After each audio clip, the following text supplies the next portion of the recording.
కడప జిల్లా రాయచోటి నియోజకవర్గంలోని సిబ్యాల గ్రామంలో మంత్రి మండిపల్లి రాంప్రసాద్ రెడ్డి ఫోకస్ కెరీర్ హబ్ను ప్రారంభించారు. ఈ సందర్భంగా రాయచోటి ప్రాంతంలో ఫోకస్ కెరీర్ హబ్ను ప్రారంభించడం ఎంతో సంతోషించదగ్గ విషయమని మంత్రి అన్నారు. అనంతరం అన్నమయ్య జిల్లా విద్యార్థులు సివిల్ సర్వీసెస్ ఇతర పోటీ పరీక్షలలో మంచి ర్యాంకులు సాధించాలని తెలిపారు. రాష్ట్ర ప్రభుత్వం దేశంలో ఎక్కడ లేని విధంగా మన రాష్ట్రంలో విద్యాభివృద్ధికి అధిక ప్రోత్సాహం ఇస్తుంది అన్నారు.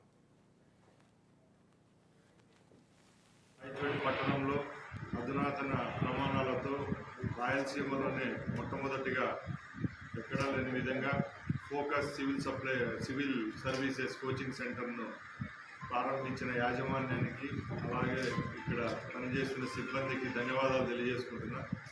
ముఖ్యంగా భారతదేశంలోనే మొట్టమొదటి రాష్ట్రం ఆంధ్రప్రదేశ్.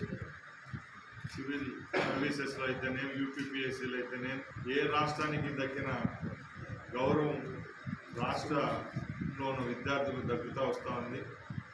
ప్రతి ఒక్క కాంపిటేటివ్ ఎగ్జామ్స్లో యూపీపీఎస్సీ అయితేనే ఏపీపీఎస్సీలో అయితేనే సివిల్ సర్వీసెస్ అన్ని దానిలలో రాష్ట్రానికి సంబంధించిన విద్యార్థులు గత 30 సంవత్సరాల నుంచి మంచి మార్కులు సాధిస్తూ అలాగే వివిధ కేటగిరీల ర్యాంకులు కూడా సాధించడం జరుగుతూ ఉంది. ముఖ్యంగా మన అన్నమయ్య జిల్లా విషయానికి వస్తే కొత్తగా ఏర్పాటైన జిల్లా మన రాయచోటి నియోజకవర్గం నుంచే ప్రతి ఏటా నీట్లో అయితేనే ఇంజనీరింగ్ సెట్లలో అయితేనే అన్ని విభాగాల్లో అత్యున్నతమైన ప్రతిభను కనుగొరించి మన బిడ్డలు ఇక్కడి నుంచి సీట్లు సాధించడం జరుగుతూ ఉంది. జగన్